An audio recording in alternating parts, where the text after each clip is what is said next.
Specifically at Hostages Square, which has truly been the symbol for the plight of these hostages. We want to go live there now. Our correspondent Joe Brown is live at Hostages Square in Tel Aviv.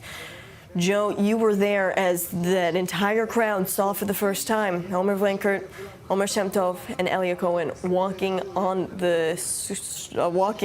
being paraded inside Gaza, but now we know that they're finally in safe hands with the IDF on their way back to Israeli territory. What was the reaction as the crowd found that out?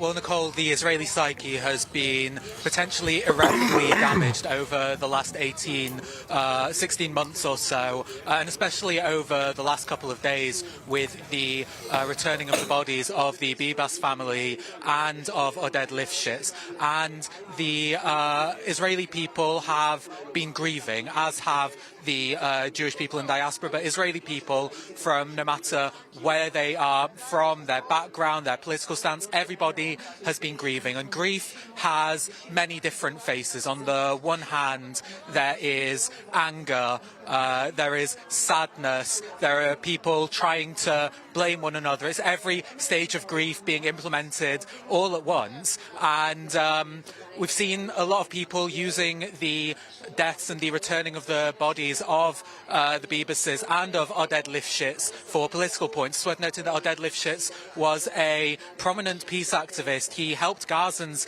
get into hospitals in Israel if they were feeling ill, and the Bibases have been such a focal point of the hostage campaign. And all in all, people are angry, but as I say, a lot of people are using these for political points, trying to say that perhaps the government are more to blame, or perhaps even that Oded Lifshitz is a sorry case because he was somebody who helped these Gazans and in return he was killed. But I want to remind people of what Yarden Bibas said when he was freed from captivity. He said that the Israeli people, he knew that when they come, when there is times of tragedy, they all come together and they all unite, but he didn't realize to what extent until he was freed from captivity and he saw the extent to which the people had united. And this was something that has occasionally been missing over the last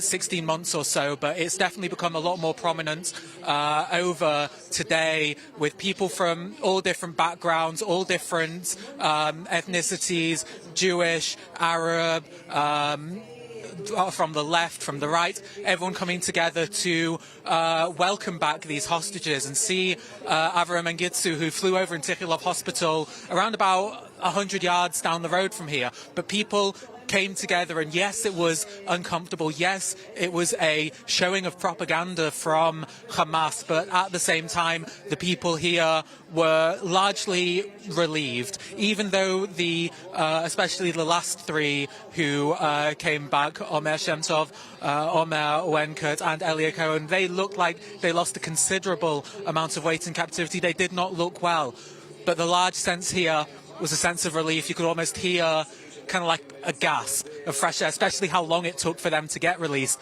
Just that breath of relief, that sigh that they are home and that they will be on their way to meet their families and to be back in Israeli territory for the first time in over 500 days.